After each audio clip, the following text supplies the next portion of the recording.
Zach Wilson had a great game against the Tennessee Titans this week. In this video, we're going to discuss if this game was Zach Wilson's breakout game and what this can mean for the future of the New York Jets this season and Zach Wilson. So let's get into the video. Zach Wilson has been the quarterback that I would say has been under the most amount of criticism out of the rookie quarterbacks.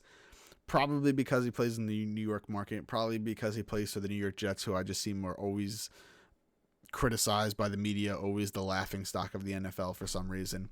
It just seems to always happen.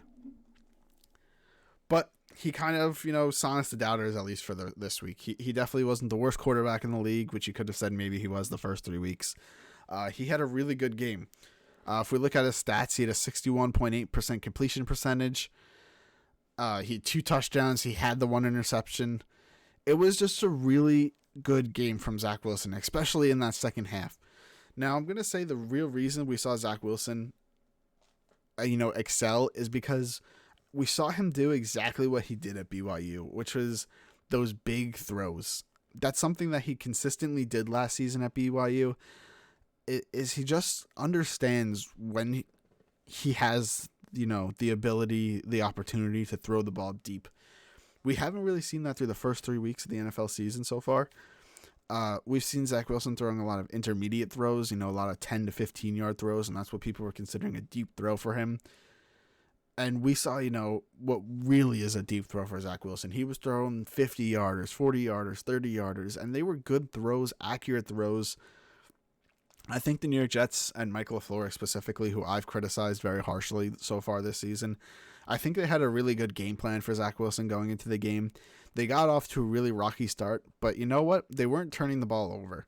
And Zach Wilson had the 1 interception, and people are still going to criticize him because now he's, the leader of interceptions in the league. It was him and Trevor Lawrence. Trevor Lawrence didn't throw a pick this week. Zach Wilson did. So now it's just Zach Wilson at the top of the league with 8 interceptions. However, when you go back to that play and you look at it, you could see what Zach Wilson was trying to do. Corey Davis was one-on-one with his defender, and Corey Davis was about to cut into the middle of the field. He was kind of going to have like a second or two where it was just going to be like a few yards of space between him and the defender. And Zach Wilson was trying to time it perfectly. That way, Corey Davis would be able to, box out the defender and get an easy catch. So it would have been a pretty big play for them. Unfortunately, Corey Davis slips, which happens sometimes on that turf, and Zach Wilson throws the ball to what at the time looked like the only person in the area, which is the Tennessee Titans defender. And people were criticizing the throw. But when you go back and look at it, you see what Zach Wilson sees. It should have been a nice, easy completion to Corey Davis, and he slips. And like I said, it does happen. It's just unfortunate. Zach Wilson, I think, got a little too... He was so focused on the timing rather than worrying about what else could happen. And, you trust your receiver to be there. He trusts Corey Davis so much. You could see that. He's always confident in Corey Davis. Corey Davis, had a few drops in the first half. He's going against his old team. I think emotions were running really high. And Zach Wilson did not lose any confidence in him. He still was going to Corey Davis consistently throughout the game, which is huge. That's the kind of confidence you want to see a quarterback have in their number 1 receiver, and that's what Corey Davis is for the Jets. So he has the 1 interception. And then after that interception, you see the Jets starting to get to roll. They didn't abandon the running game like they did against the Denver Broncos last week or the New England Patriots. They really had no running game against the Broncos, and they abandoned it really quickly and were just kind of making Zach Wilson throw the ball. And that just allows the defense to, sit in zone coverage, which gets a little confusing for rookie quarterbacks because you're seeing all these different coverages every single play. It's just really hard. And that's what, running the ball against the Broncos really did, or abandoning the run against the Broncos really did. So this week, the New York Jets did not get away from running the ball. They were using a mixture of Michael Carter, their rookie, who's actually played really well this season, I think above people's expectations. And then they also had Tevin Coleman come in for a few plays, which was really huge. And then they have Ty Johnson, who came onto the team last year and has looked really good for them.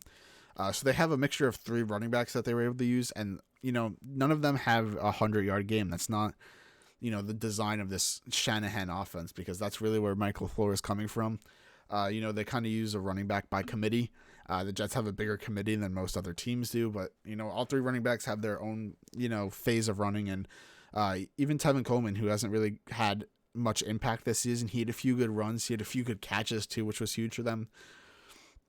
you really just saw this New York Jets team have a different element. And I just like I gave criticism to Mike LaFleur, I think I got to give him a lot of credit. I think he had a great game plan this week. He really had. He really was able to, utilize and make plays that were designed for Zach Wilson's strength, this offense strength in general. And it was a great game. I mean, the three plays that most people are talking about is there was three throws by Zach Wilson. We'll go through all three of them. The first one, is Zach Wilson. He really has this ability to move around in the pocket. He has this ability to really throw on the run. So the Jets had a play design where they kind of snap the ball. The entire offensive line shifts to the right. Zach Wilson scrambles a little bit to the right, but he's not scrambling out of the pocket because of the pocket is collapsing. It's just a designed scramble to the right, which I think the Jets should use a lot more. They have a struggling offensive line. I feel like when you do that, it helps the quarterback out a lot. It helps the offensive line out a lot. And it really did help the offensive line out this week. They only gave up one sack, which was huge for them and Zach Wilson in general. He was able to get comfortable, get in a rhythm. But anyway, the offensive line shifts to the right. Zach Wilson scrambling to the right. You don't see anything on the screen when you're watching on TV. You don't see anything, and then all of a sudden you see Zach Wilson unload. And again, this is the first time we've really seen him unload, except week one he had one deep throw to Elijah Moore. Their second round pick, dropped. So in this moment, you're like, oh no, Zach Wilson, what are you doing?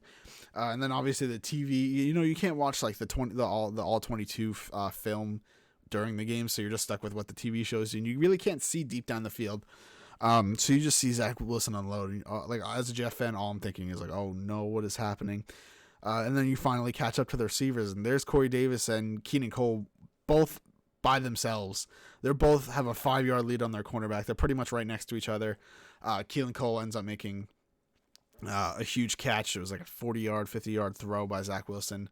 And it's really hard to see. I think Keelan Cole probably could have stayed up. I think he wanted to secure the catch, but he probably could have caught that in stride and just, strolled into the end zone. It didn't look like it was like overthrown or underthrown at all, that he had to like curl up on the ball like he did. But nonetheless, it was a huge play for the New York Jets. It was a huge play that I feel like that really, Zach Wilson said he got rid of a lot of tension, which I don't know if that's the right word he wanted to use, because I don't know if tension, like when I think of tension, I think of like, no one really trusts each other, and that's not what you want to hear, but he said it relieved a lot of the tension in the offense, and after that play, you saw the offense starting to roll, which was huge for the Jets. So that's why people are talking about that play. Like he said, it relieved the tension. The offense got a little more loose out there, which is, I think, the way Zach Wilson wants to play. I think that's the way the New York Jets should try to get Zach Wilson to play. So that's the first play. The second play was actually a bad play at first by Zach Wilson, and he turned it into a good play. So I think that's why most people are talking about it. Zach Wilson, he's under center. He takes the snap and he fumbles it, which is obviously not good. He actually pulls out of the center a little bit too early. The ball's not fully in his hands, and Zach Wilson's already backing up. But if you actually listen, he talks about it in his presser. He was asked about it, and he says that he was able to read the defense. He doesn't say this, but he pretty much was saying, I was able to read the defense, and I knew that either Corey Davis or Jamison Crowder was going to be open on this play based on the look the defense was giving him, and he got a little overexcited, I think, or he says, and that's why he thinks he fumbled the snap. He was looking too far into the future, which, that's obviously not what you want to hear, because you don't want him to be fumbling the snap because he knows a good play. But the fact that he's a rookie in his fourth week and he literally saw the defense and was like, oh man, this is going to be a good play, that's huge. That's huge. You hear like Patrick Mahomes said he was like in his third year. I mean, second year starting really, but he was like, yeah, my rookie year, I wasn't able to read a defense. And the fact that he was doing what he was doing and he couldn't read a defense is crazy. But Zach Wilson's in week 4 of his rookie year, and he was able to read a defense and understand that a big play was coming. Now, obviously, teams, have fakes. They disguise their plays, their defensive plays, so that they look fake. But Zach Wilson, they say he's a film junkie, and obviously I don't know him personally. I'm a Jeff fan. But they say he's a film junkie, and I mean, if he's able to read the defense, that's probably because of him watching film. He saw their disguises. He saw what they're doing. But anyway, he fumbles the snap. He maintains composure because he knows that the play should be a big play. He knows he has time since it was right off the bat that he fumbled. The ball rolled far enough away from the offensive line that he knew he didn't have to jump on it right away. So he maintains composure. He's able to pick up the ball. he looks up to Jamison Crowder, one of the two receivers he said he knew was going to be, it was either going to be him or Corey. So he looks for Jamison Crowder first, and right away, Jamison Crowder is running pretty much wide open across the middle of the field, and Zach Wilson's able to hit him towards the sidelines. It was a great play. I mean, again, that was not Connor McGovern's fault at all. If you look at the play, it's Connor McGovern's the Jets center. If you look at the play, Zach Wilson pulls out his hands way too early from Connor McGovern, which causes the fumbled snap. But the fact that Zach Wilson was just able to maintain composure and throw the ball after, having a bad start just shows the maturity that he has, just shows the trust he has in his team, which is awesome. And I think that's why people are talking about that play. The maintaining composure is huge for a rookie quarterback, and he was able to do that on a play that was his fault, and he was able to still turn into a great play for the Jets. And then the third throw that people are talking about is just the unreal first play of the drive. New York Jets Titans tied at 17-17. Zach Wilson takes a snap, scrambles out to the right. This one seemed more like he was just running out of time. Didn't seem like any of the receivers were really creating any separation. So he scrambles out to the right, sees if he could get, if any of the receivers could get themselves a little bit of space. And then you see him as he's scrambling to the right. He points to Corey Davis. He's like, deep. He's like, I got you. And you know what? He did. Corey Davis, starts going deep. He beats the cornerback that's playing man coverage on him by a few yards. And the safety is a little bit late to react. So there's like a small window there for Zach Wilson to throw the ball into, and he throws it right onto Corey Davis's front numbers over the shoulder. It's a beautiful throw, a phenomenal catch by Corey Davis. Like I said, Corey Davis was struggling with drops in the first half, but Zach Wilson did not lose confidence in him. And that was huge just to see that huge play come. The trust between Zach Wilson and Corey Davis, you could see the chemistry between those two. It was huge. It was a huge play. Great throw by Zach Wilson. I think that's going to be, unless Zach Wilson makes another throw that's even better than that, that's probably going to be the highlight of Zach Wilson's career or rookie year. I did not mean to say career. Hopefully that's not the highlight of his career. He just looks like a human highlight reel from some of the throws he made in college, and this was the first week we were really able to see him do it in the NFL. I felt like the first 3 weeks, the Jets had a game plan of they were going to try to run the ball, and all 3 weeks they abandoned the run pretty quickly, which they didn't do this week. But they abandoned the run really quickly, and then they were having Zach Wilson throw these intermediate throws, 10 to 15 yards, and that's where I feel like a rookie quarterback could really get beaten. I feel like throwing across the middle of the field at that 10 to 15 yard range is really where safeties could bait a quarterback into throwing, and, being a rookie quarterback, you're like, oh, he's open. And, the defense reacts, and there's the interception. I feel like that's what was happening a lot. So, this week you saw the Jets have a really good play design of, having the check down there. Zach Wilson did a good job of actually throwing to the check downs this week, which was been a criticism from his coaches. But he threw the check downs when the plays weren't there, and then, he was unloading the ball like 50 yards, which we saw in college, but we haven't seen in the NFL. So that's huge for him. As a Jeff fan, I'm stoked. That was a huge game from him. He finished the game with only a 41.8 QBR, not the best, but he had a rating of 97.3, much better than his previous 2 weeks. His best game by far in his NFL career. I know it's only 4 games, but we're already a quarter of the way through the NFL season. I guess we're not really, because technically it's 17 games, so there's really no quarter of the season left. But in a standard year, this is, 16-game season, 4 years. 4 games. I would still say this is a quarter of the way through the season. And, it was just a great game for him. They have next week, they play the Atlanta Falcons again in London. So everyone's going to be, that's not a primetime game technically, but that's going to be a game where everyone's going to be watching. Maybe not people on the West Coast because that's like 6:30 in the morning there. So it's going to be really early for them. But, that's going to be a game where, the Jets and Falcons are the only teams playing. I feel like that's what you consider a primetime game. And, he's going to have, hopefully he has another good performance. The Falcons defense, the secondary specifically, has struggled. So we're going to see what Zach Wilson and the Jets come up with. Hopefully they have another good game plan. Hopefully Mike LaFleur has a similar game strategy, what he did this week, but a little differently. But yeah, and then I just have to say this one thing, being a Jet fan, it might be a little biased, but I see a lot of Titans fans and a lot of NFL fans in general saying that, well, the Jets should have won this game. Our best 2 players were out, Julio Jones and A.J. Brown, which that's fair. The 2 best players probably on the team. I don't think so. I think, Derrick Henry's the best player on the team, but, maybe Titans fans feel differently.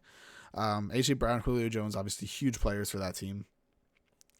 Two of the best wide receivers in the league, probably, or definitely, not even probably, they were out. But this is the NFL. And I'm not even going to say, oh, everyone's NFL talent. No, this is the NFL. Not everyone's healthy every single week. Injuries happen in the NFL every single play, basically. Not everyone's going to be there for every game. And you know what? You want to say those two players were out, that's fine. But let's look at the New York Jets. Their best safety was out this week. He's probably, people, I don't think personally, but people are saying that he's been their best defensive player all year. So he wasn't in. The linebacker, Jared Davis, they signed in free agency, who was supposed to be a huge part of this defense. He's out with an injury. They lost Carl Lawson, their huge free agent signing on the defensive line who's going to generate that quarterback pressure for them. He was out this week. He's out for the season, actually, but, he was out this week. We could even go to the offense. They had Elijah Moore, their second-round pick, a person that Zach Wilson has, relied on throughout the season so far. He's had 2 big weeks against New England and Denver. He was out, and then the Jets are missing their starting left tackle. That's a huge piece of that, especially for a rookie quarterback when you don't have to worry about your blind side. And he's out. So, and I'm not using look how many we had out. I'm just saying injuries happen in the NFL, and teams just need to have better schemes to, help those players that are playing underneath those star players and the better players succeed. And I don't feel that bad. Injuries happen every week. There's people out every single week. I get there was 2 wide receivers. That's obviously a big hit. But the Jets had injuries too, and I don't think you could discount this Jets win. That's the biggest thing. I understand the Titans were hurt.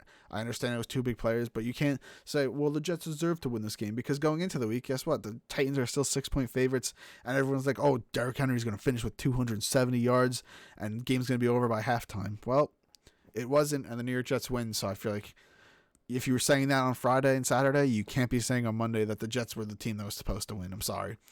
Obviously, that's a little rant by me being a Jets fan. Let me know what you guys think. Let me know what you guys think of Zach Wilson's season so far. Do you think this was his breakout game?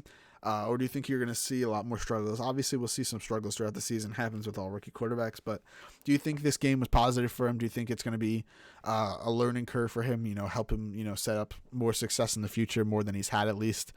Let me know what you guys think in the comments below. If you guys enjoyed the video, please leave a like, comment, subscribe. It helps out so much. And have a great day, guys.